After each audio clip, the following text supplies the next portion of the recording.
Just want to make sure we're all live. All right, perfect. Hi everyone.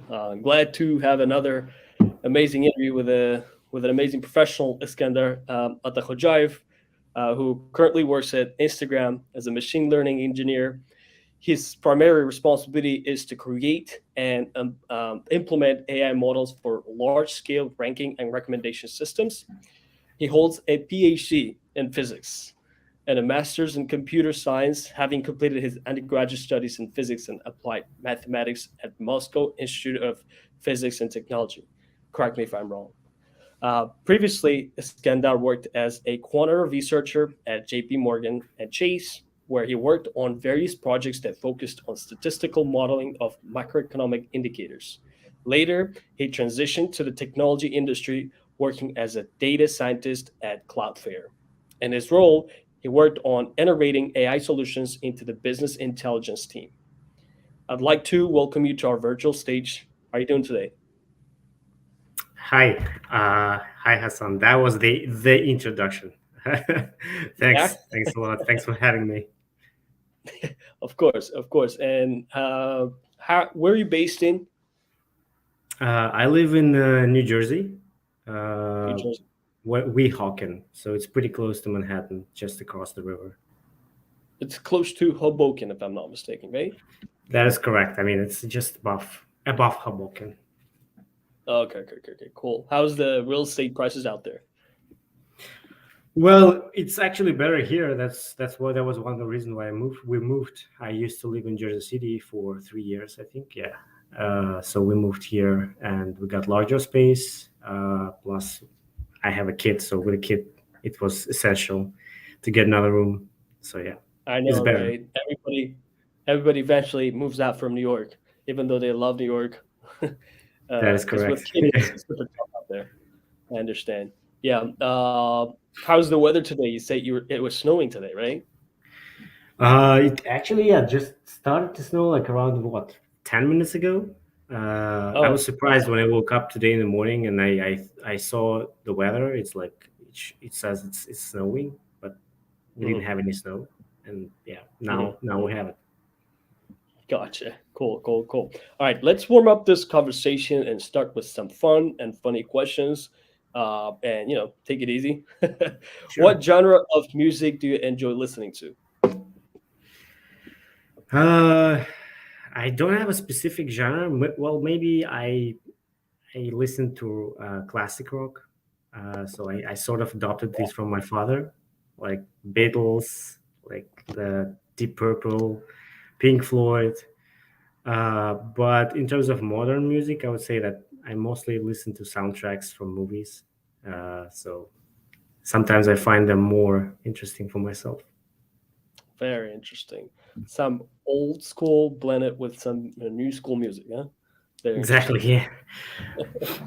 Yeah. Uh, who is a celebrity that you admire or look up to, Uh, if there's I any? I don't have one, but it's a range. Does the person have to be like alive or Yeah, it could be anybody. To be honest, it doesn't have to be a celebrity. Anyone in your life that you admire and look up to. Everyone. Hey, everybody has someone they respect, they look up to, they learn from. Maybe it could be your mentor, your employer, whoever. Yeah, If I've been in different areas, like science, physics, right? So I think there's- I would uh, totally met with Einstein, for example, because I've read about his biography a bit. I also would have met Alan Turing, which is the father of all the IT, I guess. Mhm.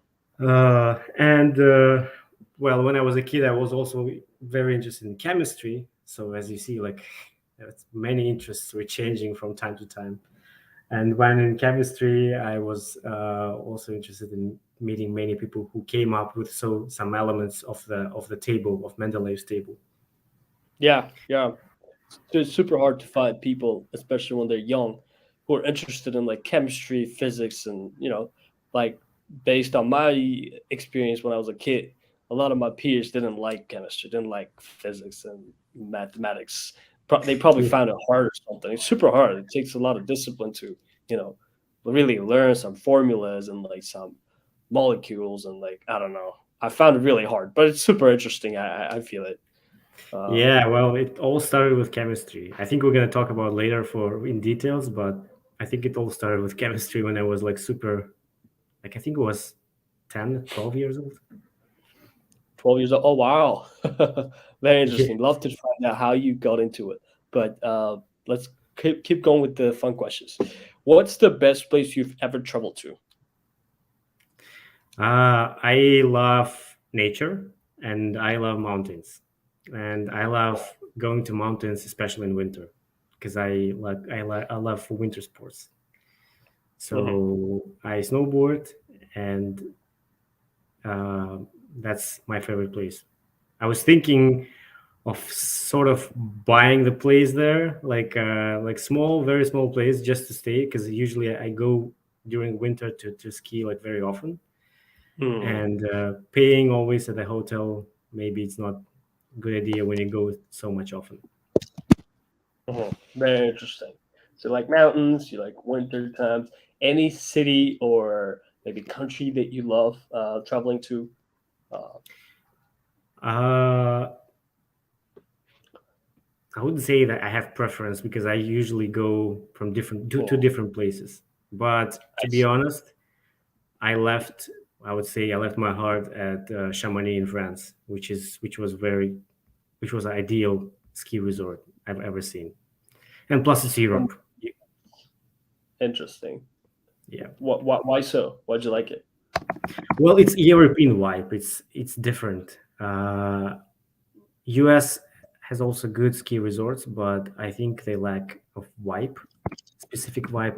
It's called après ski. When you're done with skiing for the day, you want to do something, right? Because usually lifts are closed around 4:30, and then you want to continue your vacation. And then Mhm, in Europe, mhm. you have better restaurants, you have better vibe, better parties, or just better mood. Here, it's a bit. I would say it's a bit on the worse side. I see. I see. Cool. Cool. There's a question coming from Oktam Drive. How many hours will you spend on social media per day, and do you have financial benefit of doing so? Uh, I'm trying to understand the context of that question, but I'm just a consumer of the social media. I'm not getting anything. If You're not a customer. Maybe Uktam meant that I'm doing this as a part of my work, but no, I Mm, don't do that. mhm. Very interesting. Very interesting. Uh, Interesting. I don't understand the second part of the question, but yeah, if you could clarify the question, maybe we could answer. Yeah, Uh, but yeah, let's keep going. What skills do you think is essential for literally everyone to have? persistence. I think Persistence. it's yeah. So I think there's a phrase. Uh, I think success consists of 90% of persistence and 10% of talent. So I realized at some point in my life that I can be persistent, but talent is more it's more rare quality. So persistence in everything. Okay, so persistence is something that everybody literally have to have in life, right? To achieve anything. Yeah, I agree. Yeah, I agree. absolutely. Uh, where is your go-to restaurant, if there's any? Uh, it's again very complicated questions, Hassan. Yeah. Uh, I love basically Italian cuisine very much, and in New York, for example, I have really good pizzerias, really good places for pasta, for example. Pizzeria, for example, Ribalta. If anybody is in New York, try that pizza. I also like restaurant which is called Jojo. It's a Korean cuisine, and Korean. they make yes they make Mm, delicious ramen. And I think they used to have 1 star of Michelin, but mm, I thought that it's going to be super expensive. But then when I went there, It's just normal prices, normal Really? average prices around. Yeah, around. I Yeah, mean, in one ramen general. is going to be $30, which is Oh not. wow. Right. In general, in New York, like Korean food is usually like expensive, considered expensive, right? But it probably depends on the location, but yeah. Um, yeah, Yeah, that's yeah. awesome. What kind of food do you usually eat when you go to a Korean restaurant? Is it more like soup or is it more like noodles and things like that? Or you like barbecue? If they have ramen, I'll do ramen. But I also like the, I don't know how to say that actually. It's called in English, but when you cook the meat on your own, barbecue, I guess with Oh, hot in pot. the middle of table you have something like hot pot, Right, and right, you right, just right. throw it there and then cook it for your Yeah, own. no. Yeah, That's that's also fun. cool. That's Yeah. yeah. People are already asking questions about your career and your experience at JP Morgan. We'll definitely come to that part. For now, we have a few more questions to ask. What is your favorite all-time favorite movie, Mm, if there's any? Shawshank Redemption, super classy. Shawshank Redemption. It's a very classic movie, and I can't stop rewatching it again and again. Uh, Interesting. yeah. Whose production is this? Is this like Hollywood? Oh, I think yes. I'm not sure, but it's Mhm. if you go to any IMDb, Rotten Tomatoes, or like Kinopoisk, for example, you'll see that Mhm. movie in top 50 for sure. Very interesting. Very interesting. Definitely check it out. Uh, if you could witness any historical event, which one would you choose and why? Mm, Are you into history at all? Do Historical you, event would be related to history itself, or any event that happened in the past. any event? Let's take any event. Let's just take this question easier. Yeah, any event that you know.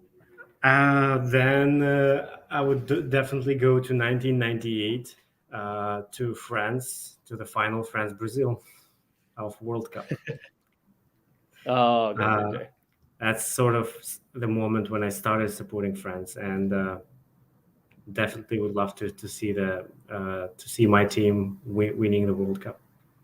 What is your team? France. I usually support Oh, France, and France is again, like since I'm 6 years old. interesting. I think what happened to France this time They in that lost. last. They lost, right? They lost. Yeah. Oh, okay. It was a funny story when I was traveling to Europe. I don't I know how see. it happened, but I bought the ticket Uh-huh. exactly at the time when the final started. So my Mm, plane were taking off exactly like minute and minute at the time when mm, Argentina and France started to play. So mhm. I was in the plane trying to understand like how should I do, like should I not watch or read any news and just rewatch it. And then when we landed, I sort of I came out from the plane, and I've overheard how two stewards on the plane were discussing the score, and I was like, oh, okay, now I know the Ah, score. man. Someone is asking about the same guy. Oktam is asking about the Game of Thrones. Do you watch Game of Thrones at all? Did you watch it? Yes, yes, I Okay, let's watched it. question it. It's very very Who's your good, favorite very good show. actor on Game of Thrones? Tyrion. Tyrion. Never watched it, but hopefully you got an answer. All right. The last question is: what is your perspective on money? What does money mean to you? Money is the instrument, is the means to uh, do more things that you can do like currently. It's more like Mm-hmm. I say key to the freedom, Uh-huh. Perfect. freedom Perfect. of doing things like Mm-hmm. trying new things, getting new experience in the world. Mm-hmm. Yeah. Mm-hmm. Sounds good. Perfect. Awesome. And next questions will be mostly focused on you. So I'll, put you on the big screen. All right. We Okay. know that you hold a PhD in physics. But until you got to that level, let's talk about your childhood and your upbringing, how how your upbringing shaped your values and worldview. Just a quick overview. Yeah, so I was born in Samarkand, Hmm. and I went to uh, the 17th school in Samarkand, which is on, I think, Hmm. on Shaumian Street. Um, so I studied there up until ninth grade, because I remember that time there was a system when you finish nine grades, and then you have to go to some college, Hmm. uh, and then after college you go to university. Right. So basically, I was studying in one school all the time. I was in Russian speaking class, so my family, my dad and mom would speaking with me always in Russian, and that's one of So the your reasons why I primary don't know. language is less Russian. Yeah, I don't know Uzbek, but I totally understand. I can understand Uzbek language, but I can't speak. Right. That's a bit Hmm. harder. Yeah. So and then I after ninth grade, I moved to Moscow. My father at that time has had a brother living in Moscow, so basically I moved to my uncle. Hmm. And I continued my studies in high school, again, going from ninth grade. So I sort of stepped back because the standards of school education level were different in Moscow and Samarkand. So the school were ready to accept me, but only on one condition, that I go to ninth grade again. Yeah, so that's sort of, I would say, the part of going of childhood. But maybe you were asking even earlier. I'm not sure. Yeah, some of the important moments in your life that the crucial moments that might have shaped your future. Uh, but well, the question that I wanted to ask is the education systems in Samarkand and Moscow. What are the key differences between the education system in Moscow and Samarkand, like in Uzbekistan? Let's see. Um, well, I'm not sure about now. I think it's better, but at that time, I remember I was struggling a lot with precise sciences. Is it? I don't know if it's correct to say in English. Hmm. Hmm. Uh, I was really interested in chemistry, physics, I mean, IT. IT. I think it's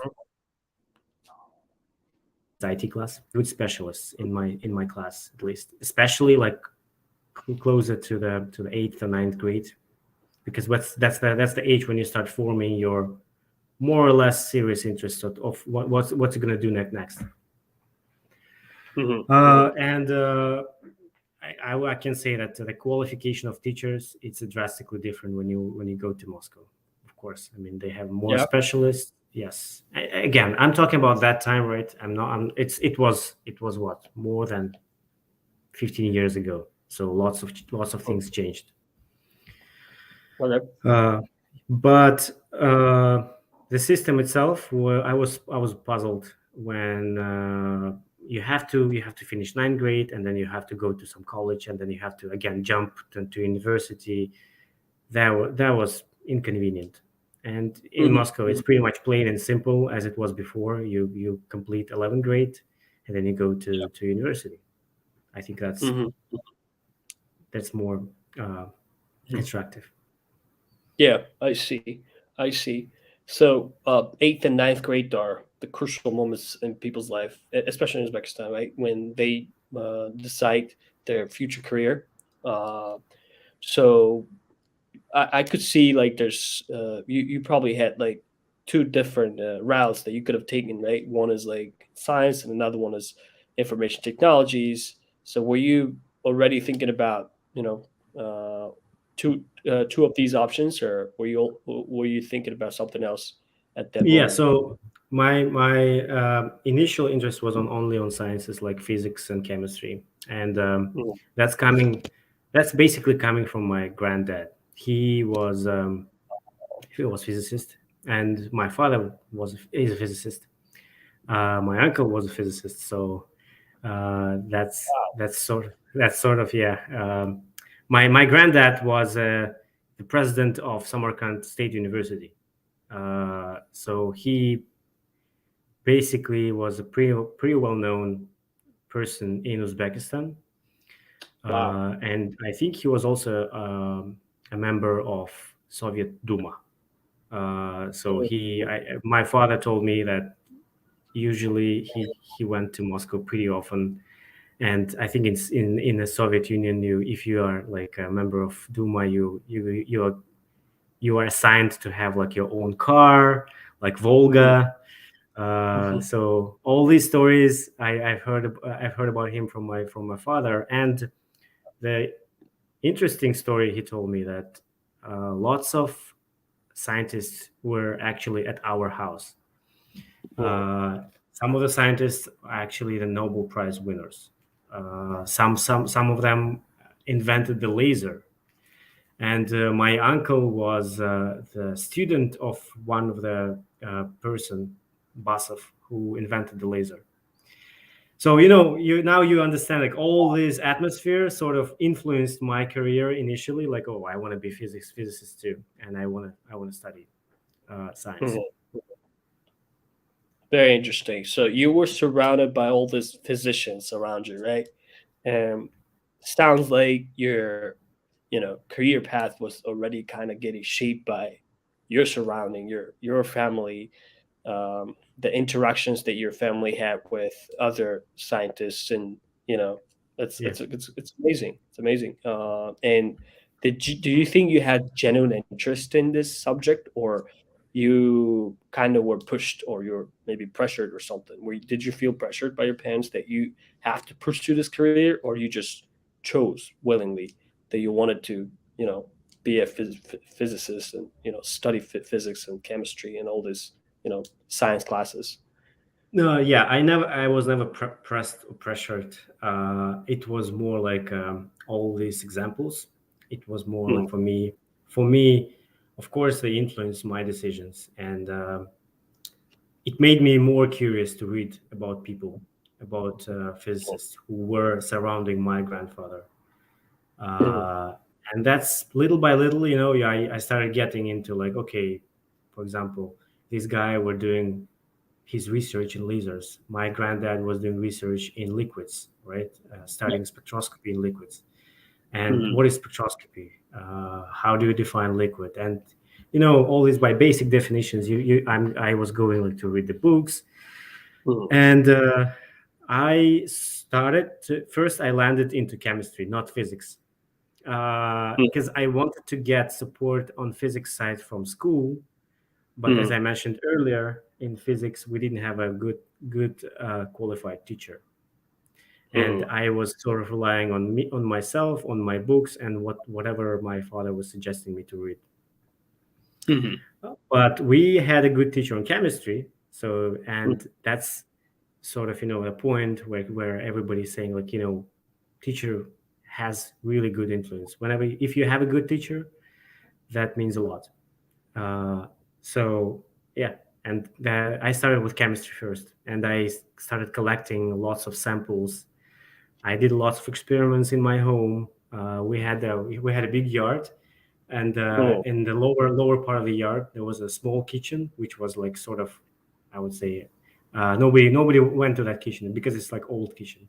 So I sort mm. of transformed that kitchen into my laboratory. I had everything there. Very interesting. Wow, awesome.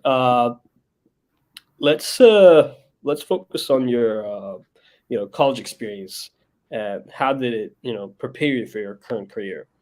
Uh, what did you do while you were a student? Any extracurricular activities that you were involved in, or any projects that you worked on that had a big impact on your future career?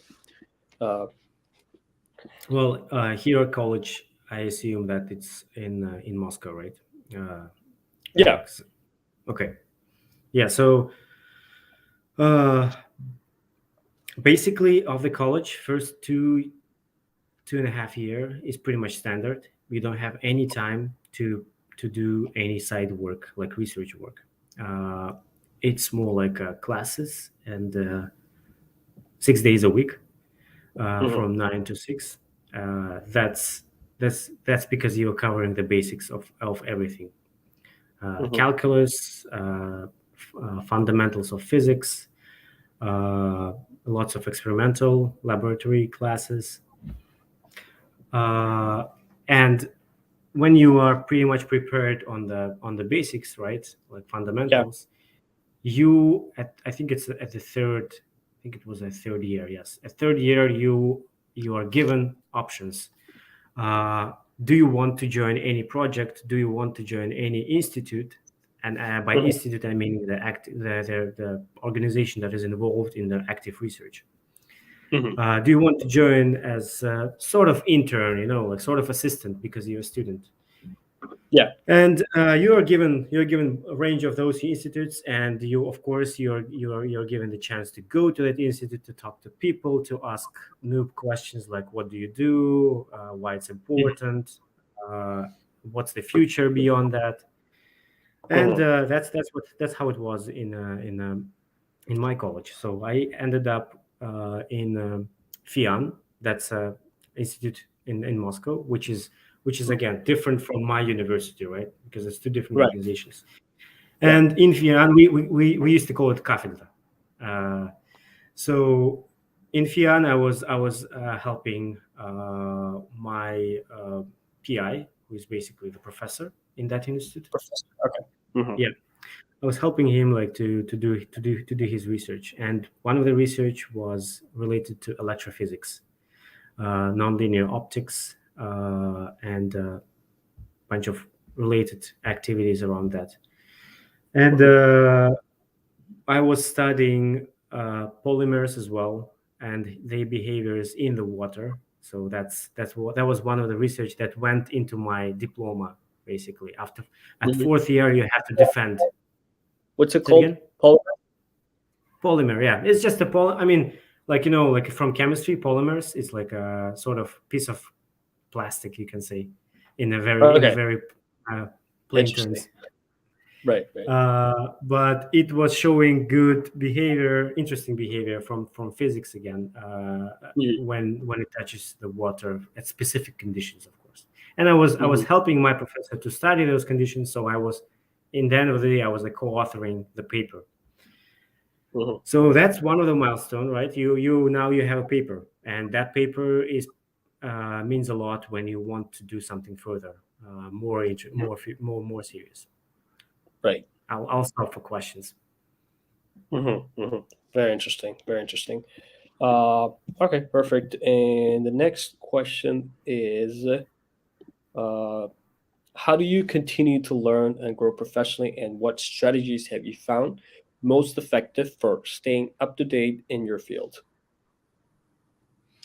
Um, that's a good question in terms of it's a balance. It's a balance because I always struggle with that balance. When I work in specific field, it's easy to get lost working on that specific narrow thing and then start forgetting about what's happening around you. Uh, Okay.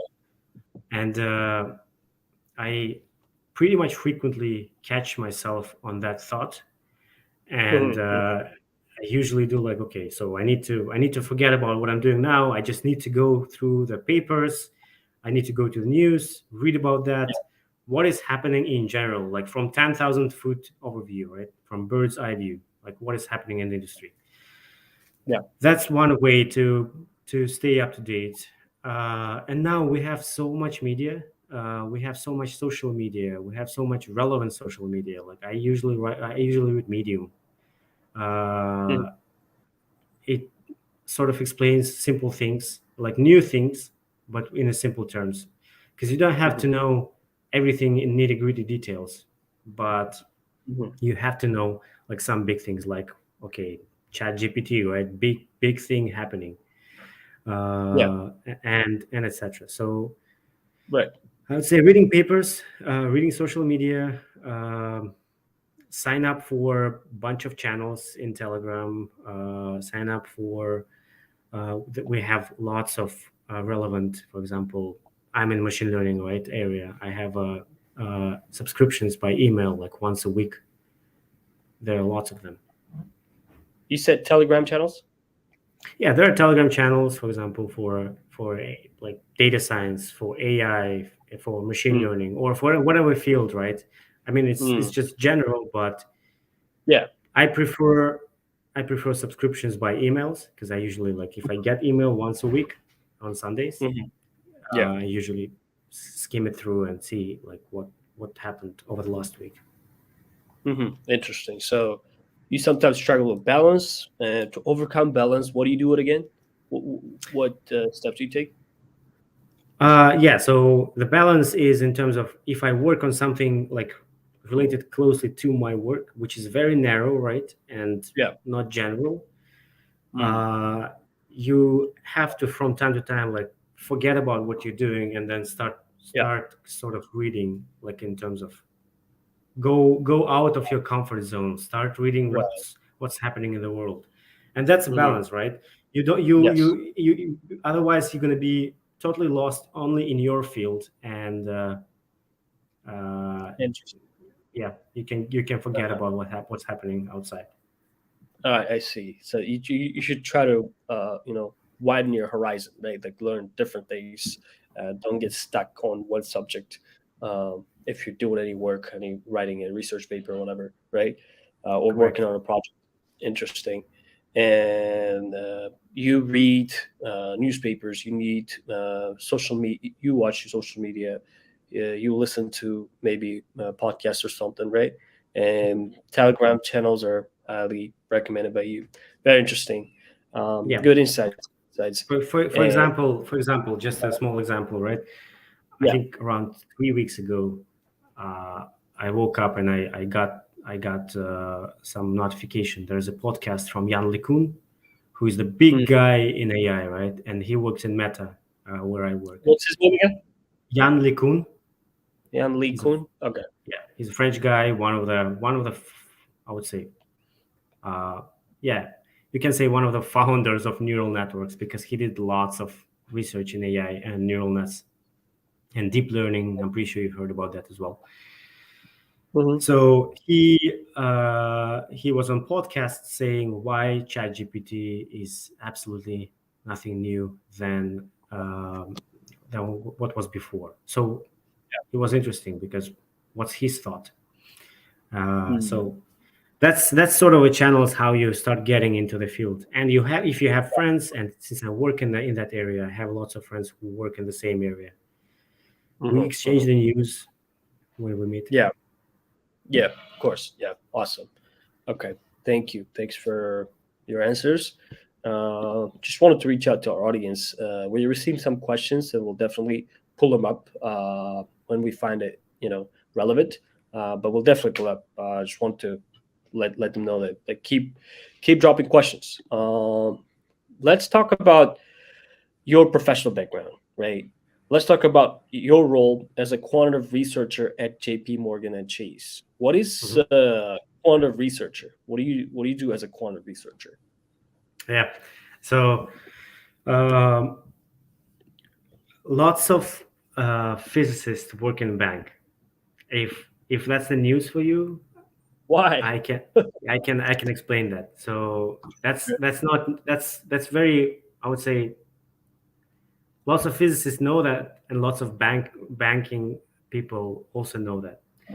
In Mhm, mhm, banks, you have, first of all, you have lots of data, and mhm, you want to build some models. Why do you want to mhm, build some models? For example, I want to build a credit score model, right? I'm mhm. talking about one specific department of the bank. Uh, how do I build the model that can give me some predictions on should I give the loan to the customer, or should I not give the loan to the customer? And before ML, right? Before machine learning, before AI, that Mhm, was done using statistical methods and lots of mathematical methods. mhm, And it happened that lots of things in math and stats overlap with physics, especially like you can even go to the level of specific formulas or specific models. And just because of this big overlap, physicists can adopt much quicker to different area like banking, because if you know the math, if you know how does one of the or the other model work, again, just purely from math perspective, then you don't care about the application as long as it works, right? Yeah. For example, I don't know, like you have some simple formula that works in physics, only in physics, and you thought that it's going to be only in physics. But then I came to you and say, hey, actually this formula can work in statistics and can work in economics. Yeah. So your That's one of the statement was, yeah, physicists adapt to what again? Models? physicists adapt to the models in whatever area, as long as the models are the same. Interesting. As long as they have like similar logic and stuff, right? Okay. Interesting. And let's also talk about JP Morgan and Chase. How did you land the job, and how did you like the work culture there, the colleagues and everything, the interactions among the colleagues, and how the company treats employees and stuff like that? Yeah. So in JP Morgan, since I was applying for quant research, and quant research is typical requirements of quant research were you're doing some PhD in science, chemistry, physics, math, and I was interviewing first for internship because I was at that time studying in Johns Hopkins University, and you can't just go full time if you're still a student. So I started as an internship for just the summer, and I joined the team, which is deposits team. So team is which is responsible for the total deposits of JP Morgan. Those deposits include like retail deposits like my, yours, and also include the deposits from big companies as well, because big companies has also checking accounts just as we do. Yeah. So we were managing all this portfolio of all the deposits, and we were trying to understand like if one or the other customer would still stick to us next half or next quarter, for example. We had biggest clients from tech, Amazon, Facebook, or they all have checking accounts with JP Morgan. So I mean, of course, everybody needs a banking infrastructure. That was one of the team when I was applying machine learning models and statistical models, where I try to predict how many customers are we still targeting the next half. How many customers are still going to stay with us? Maybe some customers they're going to change and switch to other bank, and try to understand why. But purely from mathematical perspective, not going into we didn't know like the level in the data. Like we didn't know that this customer is, for example, Amazon. We just knew the data that was encrypted, because we can't access some private information. We don't know that yet. You can't be biased. Exactly. But we need to know in aggregate what would happen in future. When you say in aggregate, like what does that mean? That means that if you have, let's say the data, right? Every data is just a row, right? Like let's just for the simplicity take Excel sheet. In Excel sheet, we have a client name which is encrypted. We don't know the name. It can be like some code, right? And for client name, we have lots of data for the client. What's the balance of deposits, right? Checking, saving.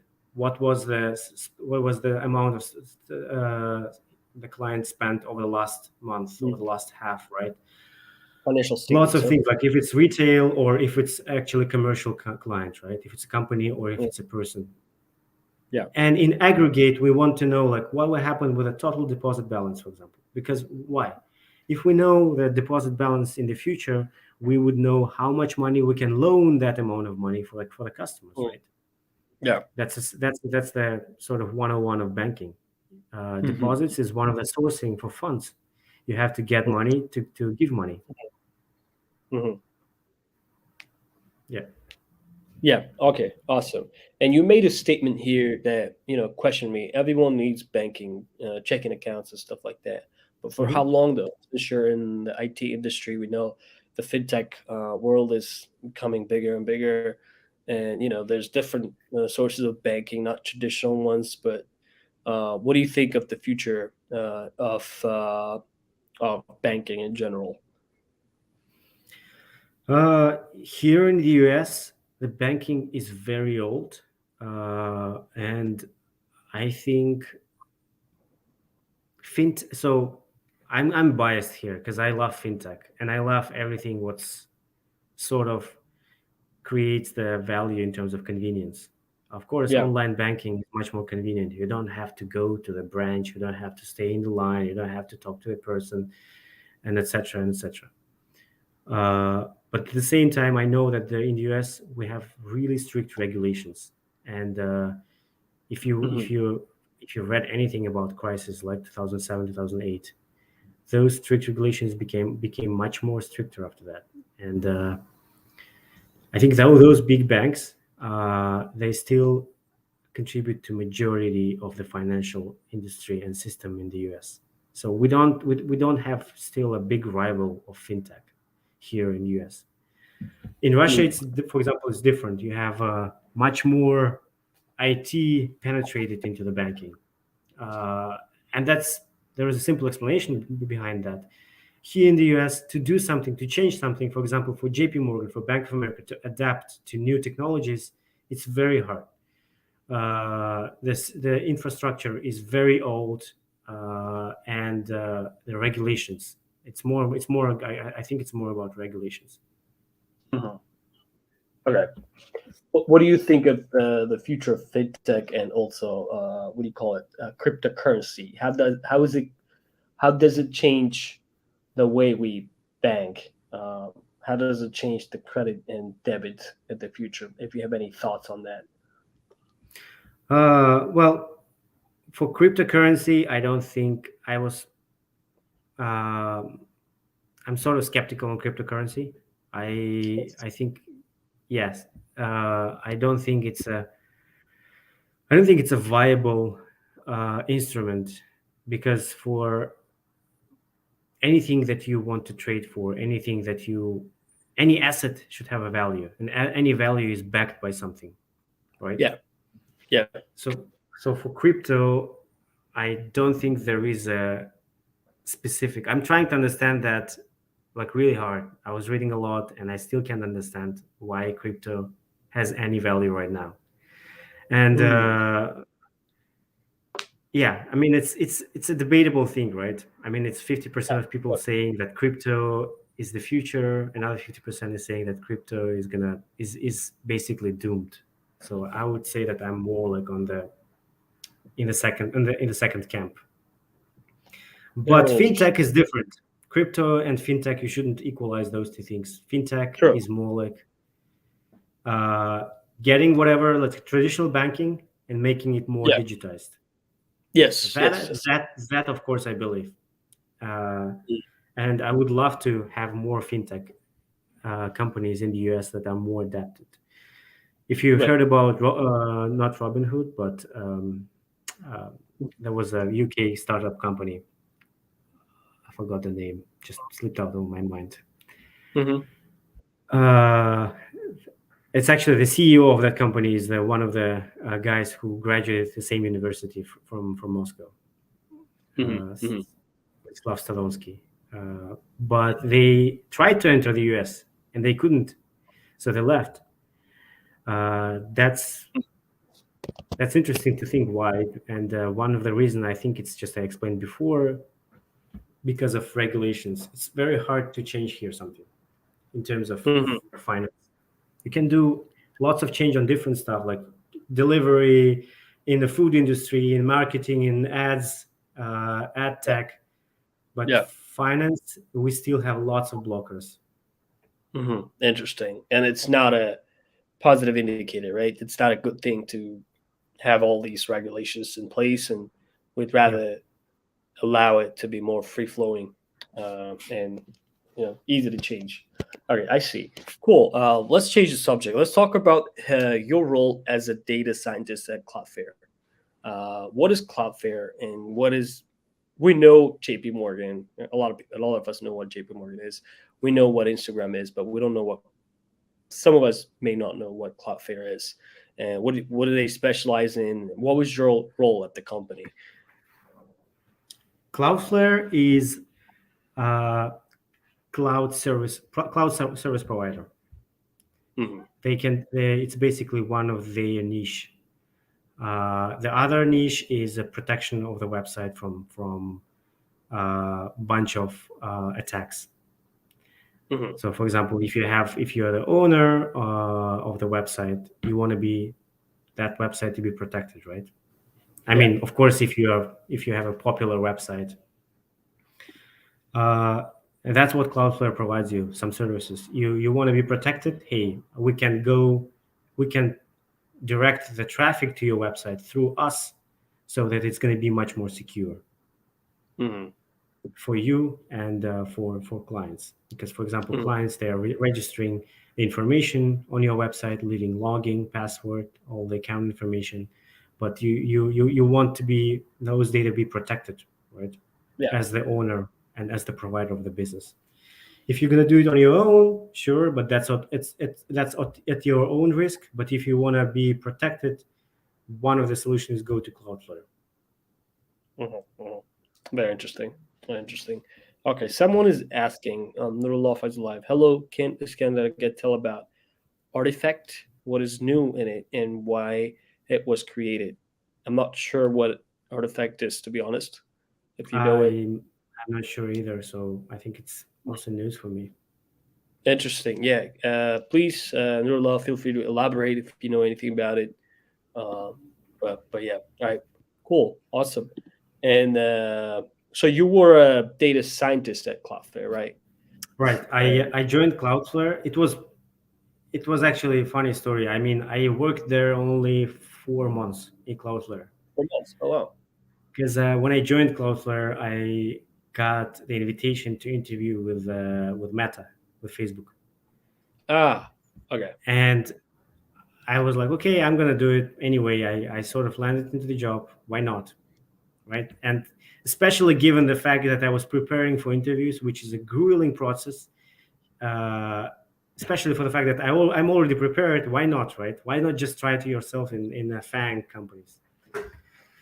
So yeah, I tried. I basically passed the first round. I passed the on-site, and boom, I got the job. And now the question was like, okay, how should I tell that to Cloudflare? Because Cloudflare is a second-tier company, and the Facebook, of course, it's the first tier. So, and then the conditions of the offer were incomparable, and Facebook were providing much more benefits. It's more interesting, because data scientist and machine learning engineer is two different roles. I was more into machine learning engineer, but at that time I had to join Cloudflare because I was on visa. So, and it turned out that my conversation with my manager at Cloudflare went very smooth, and she was actually happy for me. And it's very surprising for me. It's a different culture, especially in America. When you have better opportunity, everybody thinks you should pursue that no matter what. I mean, of course, don't burn the bridges when you say goodbye to a manager. And the manager should understand that this whole situation, which I was lucky. So my manager totally understood that, and she even told me that if you don't like, she even told me that if you don't like Facebook, you can come back. Oh, no way! Wow. That's a great culture that they have. Yep. They have better opportunities. You would say go for it, right? Even if you work at a good company, a decent company for only 4 months, because some people say that you want to stick to one company at least for a couple of years, so that you're not going to ruin your career. Because people appreciate loyalty, people appreciate your persistence at one company, your hard work at one company, and then like on average, I think 2-3 years is like a good standard period when people start making decision in terms of like transitioning to a new career or transitioning to a new company, right? Yeah. But you would say the opposite, right? So if you have a better opportunity coming up, why not go for it and stick to it? Of I course, see. it's YOLO. You live only once, so you have to explore. You have to. Of course, I mean it's not necessarily in terms of better conditions like money, right? But you have to understand like if it's actually more interesting for you, the job wise. Yeah, So yes, don't be that's afraid to take a step. perfect. Thank you. Someone on LinkedIn, now that I begin, is asking, can you share your experience working at JP Morgan? I mean, we already touched on it. How did you get there? What do you think helped you outperform other candidates when you were selected, I guess, as a candidate, and generally about your career journey? If you could maybe add to what you've already said, Yeah, please feel free to do it. yeah. So uh, getting into JP Morgan was a long process, and Mm, I didn't have a goal to get into JP Morgan specifically. My goal was mm, to get into sort of big banks uh, mm, and hedge funds. JP Morgan, Goldman Sachs, Citadel, for example, hedge fund. And there are much more other hedge funds that are less known, but they are more famous for having quant research. And like I said before, I was oriented on specifically quant research. When people say JP Morgan, they usually mean investment banking, right? Or something else. mm, Here, it's a quant research. It's a basically range of people who are doing math and programming in the bank. mhm. And math and programming, I mean not like writing the app on the mobile. It's Yeah. a writing the program that sort of predicts, for example, the stock price Mhm. or the deposit balance. That's what I was doing, right? Yeah. And to outperform the candidates, I would say it's I think I said that earlier. Is being persistent. Mhm, mhm. To get into internship, I think I missed 2 years to get into on my third year to get the internship because internship is only for summer. So first summer Sure. I tried, I failed. Second summer I tried, I failed. Well, I was student, right? I mean, I Yeah. was still studying, but You're still studying. only on third summer I got into the basically into the job. And there are lots of preparation materials. Depends on the job, what you're looking for. Depends on the position. You have to prepare accordingly. Were you applying for the same companies when you were applying for those internships? Like during these 3 years, you say you failed a couple years and then you finally were able to get it. So you were Yeah. applying for the same positions and same companies, right? Mostly, And yes. Because at that time, I was mostly like, I want to do quant research. I want to do quant research. And then lots of companies, they do quant research. And I was mhm. applying all of them. And quant research is short for quantitative research, right? Is Exactly. that how you Yeah. sounds good? Just wanted to clarify. Um okay. Another question: how Iskandar guess sees the future of programmers? I think this is in light of ChatGPT. That uh, means what? That means we're not going to have programmers, or only AI is going to be programming everything for us, or when what? ChatGPT news came out in my work chat in the Instagram, right? Some people Mhm. started getting scared. Some people like programmers who are more experienced than me, like you can see the profile of any people who we work with when they Yeah. joined, right? So Mm. some people who joined like 5 6 years ago, they even Yeah. wrote that could be scary, that I can be basically outdated. Who wrote this program? I mean, is that ChatGPT or the OpenAI? uh so sorry, what do you mean? So you said the more experienced programmers were also surprised by this, but who Yeah, mostly surprised by what? we're mostly surprised that they told in the chat that they can be outdated at some point of time. Ah, Basically, they can be replaced. I see. Yes. So Uh-huh. that's for neural law, for example, that's one of the signal, right? Yeah.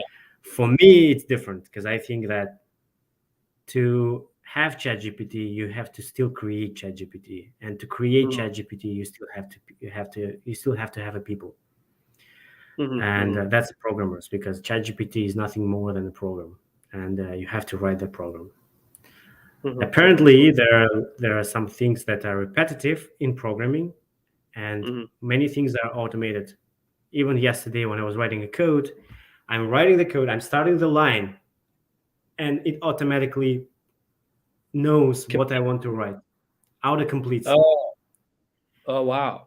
And it does autocompletes because basically the program saw the previous patterns that I was doing that previously, Yeah, and the program was suggesting to do that, and I needed that, so that saved my time, right? that's crazy. Wow. Yeah, Yeah, sometimes I send people emails that are work related, and sometimes I send similar emails, and I get tired of sending the same emails. And I started recently using ChatGPT for that reason. I just usually do paraphrase, and then I put this whatever text I put, and then yeah, every time I just regenerate, it gives me different options, which is amazing. It saves a lot of time. yeah, But it's yeah, also interesting to see it in programming world, like if it's doing it, like if it has such a logic that can, that doesn't change the context but change the phrasing it of the sentences, then it could definitely, you know, do something big in the programming world as well, that makes me think. I'm not a programming in any sense. I can't say anything about it, but still, like, yeah. it's already, you know, uh, going. It's a fascinating, of course, it's fascinating, but at the same time, if we want to go a bit into details, right, about that, Right. uh, it's a fascinating engineering thing because people engineer that in such a way that it's accessible by anybody now. But Hmm. in terms of the actual science, there's nothing Hmm. new because language models were working before, but they were working only at that scale that you can't sort of access, like me and you, to the website and then just write Hmm. whatever you want. Right. Yeah. And I've read the news, for example, the journalist from New York Times, he was talking to ChatGPT, and Mm. ChatGPT was trying to convince him that he should abandon his wife because the ChatGPT is only one who he loves. Can you imagine that? I mean, that's. I was reading all this, so he basically put out all the conversation, and yeah, so Crazy. It's crazy. It'll be great to find out like what kind of logic it's using. How is it even generating those responses, and is it only based on whatever the information that was put into the system, or is it like already generating? I don't know. It's very strange to me, to be honest. Like that it's able to give you a response. yeah. And it's only evolving. It's going to getting better, I guess. All right, perfect. Let's jump to your experience as a, what do you call it, machine learning engineer at Instagram, and that's your current role. Yeah. Correct me if I'm wrong. Yeah. Okay. So what is machine learning engineer? What is machine learning in general? Like, what do they do on a daily basis? And how do you like working as a machine learning engineer? Um, I can start with a basis of what's machine learning, right? Right. Yeah. Machine learning is the area which is the narrower area of AI. AI is a Mm. general one, but machine learning Yeah. is a part of AI. Mhm. But the whole goal of machine learning is to learn them to train the machine, to teach the machine, right? To teach the Right. machine do some tasks for you. Hmm. That's why it's called machine learning. And I like to bring up the analogy for people who knows nothing about, for example, machine learning is it's similar to the teaching your kid. Yeah. If you sort of show the kid like, hey, this is cat, right? Yeah. Uh, your kid will start memorizing and understand like, Yeah. wait, this is the cat, and the cat is different from the dog. Uh-huh. Absolutely, the same thing happens with a program, with a computer. Computer is your kid, and you have to show like, lots of images of cats, lots of images of dogs, Yeah. and tell the computer, hey, this is cat, this is dog, this is cat, this is dog. Now try to learn this behavior. And when the computer is trained, you send new images of cat and dog not seen before by the computer. Right, and the right, computer, the good program should basically tell you, hey, that's actually cat. So at that point of time, you can say computer is trained, or machine or program is trained. Interesting. So it's more like recognizing the patterns and building this logic, right? Is that what it is? So Exactly, you have to train, recognizing. right? Because there's different breeds of dogs. They look different. They have different colors. They're not cats. They have different shapes and stuff. So the more pictures you put in, then the better the system gets, right? Exactly. And I can say more. At some tasks, computers are better than human now. Yeah, I bet. Can you for example distinguish the different breeds of cat? I don't know. Computer would tell you like instantly. Yeah, absolutely. Yeah, that's crazy. And this is only one very small example of machine learning, right? There are so many applications. That's classic thing of classification, because you want to classify images. Then you want to do classification of text. Then you want to do translate from Russian to English, from English to Uzbek. That's another task. Computer vision, natural language processing.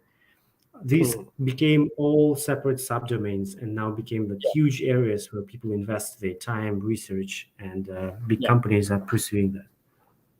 So now I hope you have a good context of what machine learning is. Yeah. And yeah. I work in Instagram, where we do the other task along with I described before. It's ranking and recommendation. So to explain that also in simple terms, if you go to Instagram daily, you see the content, right? You see on your feed or reels or stories. Yeah. Now the question is, why do you see first content as the first? Why not something else? That's because it's sort of logic, right? There's a logic, of course. There's a logic why why Instagram shows you this in the same in that order that you see, based on your interests, based on your activity in the past, based on your engagement with the app, right? And based on people who you follow. So we gather all this data from you, and we know that what you are most probably are gonna be interested next. So if we know that, we can compile those media and send it to you. Yeah. Interesting. That's ranking.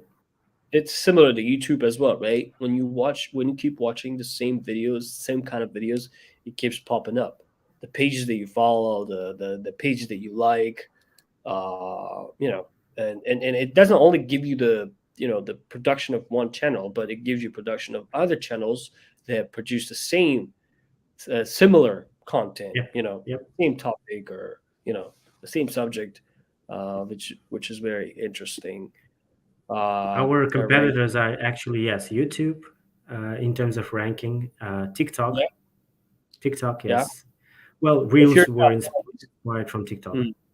Yeah, if you're not biased, let's say, which one has the best ranking recommendation? What do you call it? What do you call this thing? Algorithm, right? Algorithm, yes. TikTok. Yeah.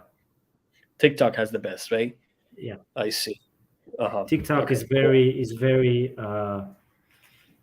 they can do real-time machine learning, which is if you click on let's say in a media, that signal would be sent to the algorithm, and the algorithm can adjust to your next media.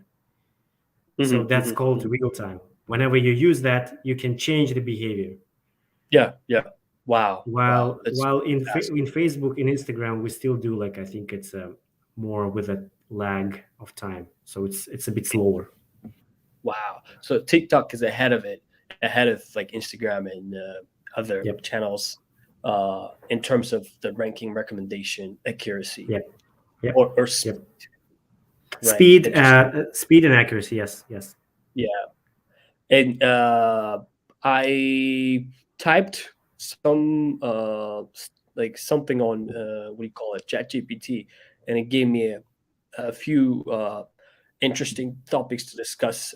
But since we are running out of time, we're already on like 1 hour 5 minutes. Let's take another 5-10 minutes to wrap it up. Sure. Just wanted to know your thoughts on the global chip shortage impacting the production of consumer electronics and affecting supply chains across various industries. What do you think about it? Are we going to solve it anytime soon, and why is it happening? I think mostly it's happening because it's like the production of chips are based in like South Pacific Asian countries, and I think there's some, I don't know, political and economic issues that are holding uh, processes back from being more efficient and effective, right? I What thought do you that think about it? I thought that this issue, the peak of that issue, Hmm. passed. Am I right? Because I remember like Fast. year or 2 years ago, that was the peak of that. Everybody was Mm-hmm. talking about that, and that was the Right. reason why, for example, in Uzbekistan, cars were super expensive, Mm-hmm. or even here, the cars were super expensive because of chips. Mm-hmm. Uh, Mm-hmm. that's what I heard, like from my friends. I mean, I never went and studied that topic like Right. specifically because I'm not super interested in that. Interesting. But Yeah. but I agree that lots of chips are produced in Taiwan, right? Taiwan. Yeah. And right, and now given all this geopolitics, all this Mhm. not non-stable time, Mhm. I know that yeah, that this could be a risk. And I think Apple is producing the chips in Taiwan as well. I think Foxconn, right? Foxconn is one of the companies that they're relying on to get the chips. Mhm. Uh, Mhm. And Yeah. I've read somewhere that Apple is planning to move the production from Taiwan to somewhere else, to India, or yeah, somewhere else. Maybe Apple knows something about that, right? Maybe knows ahead that that Apple has to do something more safe step. So that's you can think about it as a signal, but yeah. Yeah, yeah, yeah, yeah. I see what you're saying. But okay, let's also talk about Microsoft's attempt to, utilize this, new evolution in the AI industry. Microsoft acquisition of Nuance Communication, an AI and speech recognition company, for 19.7 billion dollars. With the acquisition of Nuance, Microsoft also gains a significant customer base in other industries. This acquisition is expected to accelerate Microsoft's efforts to build out its cloud and AI offerings and to better compete with other tech giants like Amazon, Google, and IBM. You might have heard of this news. What is your take on it? What is your take on like Microsoft attempt on building a better, maybe, how do you say it, AI infrastructure? Microsoft, I think it's one of the good examples of Mhm. adapting to new realities, right? Yeah. Uh, that could be old-fashioned example, but for example, Nokia was No kids. killed, right? Yeah. Uh, Devastating. just because it couldn't adapt. Yeah. Um, Microsoft, although it's sort of, you can say, producer of all operating systems, right? Because that's how they started. Sure. Uh, but now they are trying to adapt it to new realities with machine learning and AI. They invest Mm. lots of that into that. And I like how Microsoft is performing by going into the areas that are the most promising. For example, ChatGPT, OpenAI. OpenAI is one of the big organizations, one of the huge organizations in the US. Mhm. And for example, if you go to the stock price of Microsoft, it's outperforming all other companies as well. Mhm. Mhm. So, and I'm biased because I also invest in Microsoft. So Oh, okay. yeah. So you have a big faith in Microsoft. I see. Yep. Uh, Yeah, I think and plus I know some people from Microsoft who works there, and I know the culture. The culture is very mhm. good there, And Work environment, right? In terms of work environment as a work exactly, culture. atmosphere, work environment. They tell me about the research. What are they doing from AI perspective, right? Because that's mostly what I'm interested into. I'm not interested like in this traditional software like operating systems like Windows or whatever, but mostly like AI. And they have a good AI research labs. They have good professors. They have good staff to work on. Yeah. So I think I know that what I think Microsoft knows what they're doing. Yeah, I see. I see.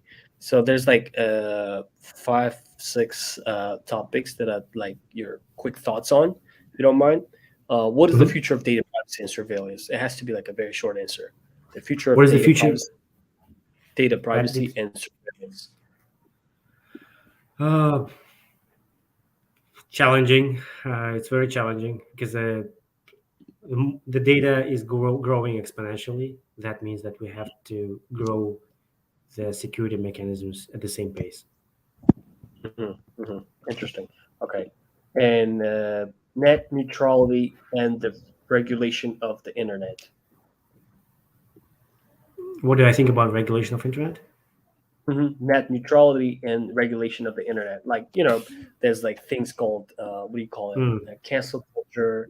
Like people are getting banned because like those big corporations such as Instagram and like Facebook and other, mhm. maybe YouTube, have power to literally like cancel people out, you know, and that kind Yeah, of pose threat to democracy and stuff. So what is your yeah. take I'm on? totally against everything that is banned whenever somebody wants to express their opinion. But I'm totally up for banning for somebody who are propagating any violence. Mm, So of course there is a balance, and we live in democratic society, and every opinion mm, should be treated with respect.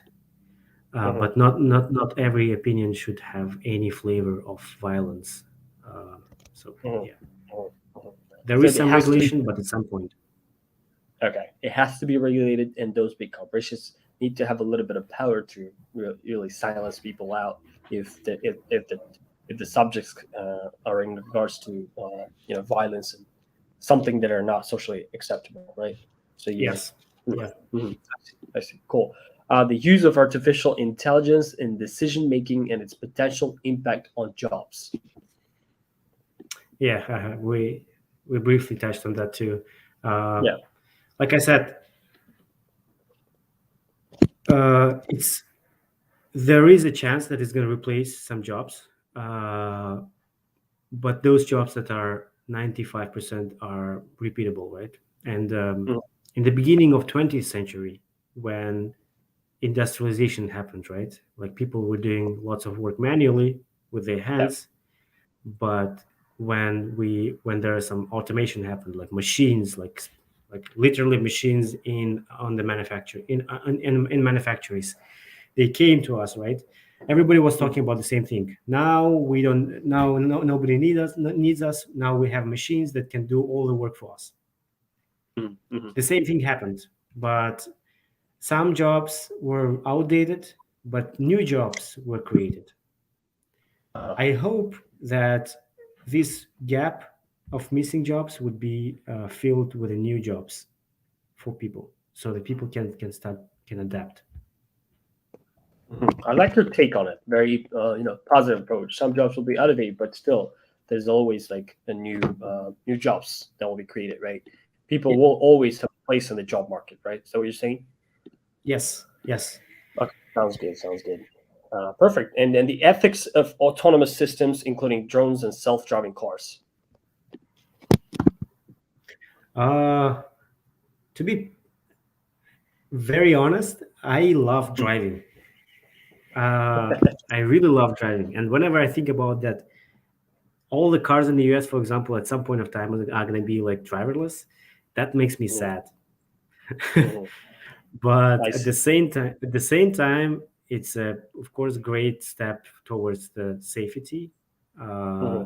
because I think that driverless cars should be safer. That's the goal, and Hmm. it's a huge progress. And in terms of again, just talking about specifically from pure research, I think it's gonna be great. I'm watching closely, and I have a couple of friends who are owners of the startup for the driverless cars and or anything that's related to that. So I'm rooting for that area. Very interesting. Awesome. Okay. The role of social media, that's very relevant to the company you work at, right? The role of social media in spreading misinformation and its impact on elections and democracy.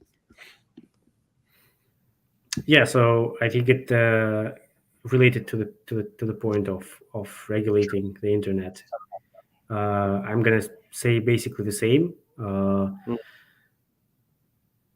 Social media should be regulated at some point. You can't say whatever you want for that sort of implies any violence or any like sort of bad things like extremism, terrorism, etc., etc. But it should be free for creators and for consumers. Yep. Perfect. Awesome. Okay. I think we could wrap it up at this point. We could have continued for another hour or so. There's so many subjects that we cover. It's been a great, interview. But I'd like to give you a moment to express your final thoughts. If you have anything to say, any advice to give, or any recommendations to the people who are watching us. Yeah, so of course, for 1 hour, I couldn't get into the lots of things of my life aspect. I mean, that was just very high level of how I got into the point where I'm getting where I am right now. But if you have any questions, if you have any concerns, please reach out to me. I think on LinkedIn, you can find me. You can add me, and then if you have any questions about how, for example, simple questions, how to move to the US, what was the process of moving to the US, right? Because it's a different country and different culture. I would be happy to talk. I would be happy to answer, and whenever, like I said, my slogan is like persistence. Be persistent, and you'll achieve everything what you want. Persistence is the key to success. Is that what you say? Okay. Yes, Some of my the things that you mentioned that I'd like to repeat one more time. Teachers and mentors play a crucial role in your life. Your surrounding plays a very crucial role in your life. Just like in Iskandar's example, all of his family members and all his surrounding was he was, as a child, he was very exposed to this field of like physics and mathematics and science, and I think this exposure to the specific environment plays an important role, and in this sense, teachers and mentors play a crucial role in your life, and I agree. If you have better opportunities, go for it, because you live only once, right? Yeah. So Iskandar has a very different opinion on this, which was very interesting and surprising to me. But yeah, maybe that's very much relevant to the IT industry, like having having these opportunities and jumping to these opportunities whenever you get a chance. Something that interesting that caught my attention: a lot of scientists, physicists will work at banks, which I didn't know. Something new, and Yep.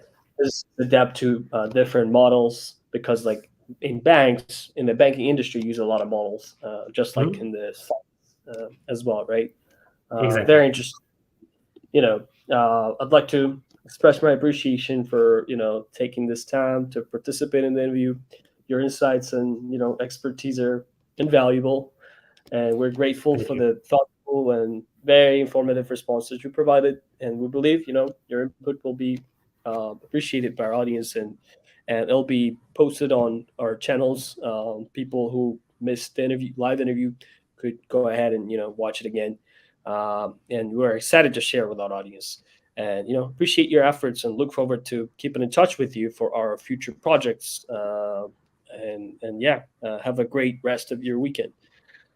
Thank you. Thanks a lot, Hassan. And yeah, of course, thanks for inviting me to this community. To be honest, I'm really proud that we have that community, especially here in the US. And I'm proud that we have lots of, how do you say that in English? People who are from the same country. Yeah. peers who are also in different companies, striving Yeah. and getting to success. So thanks for organizing all this. I really appreciate it Absolutely. too. It's our pleasure. It's our pleasure. That's how we grow. We network, we connect, and we contribute back to our community. And that's how we grow as a community. And we want this community to be strong and prosperous. And we appreciate your contributions to it. Thank you. Yeah.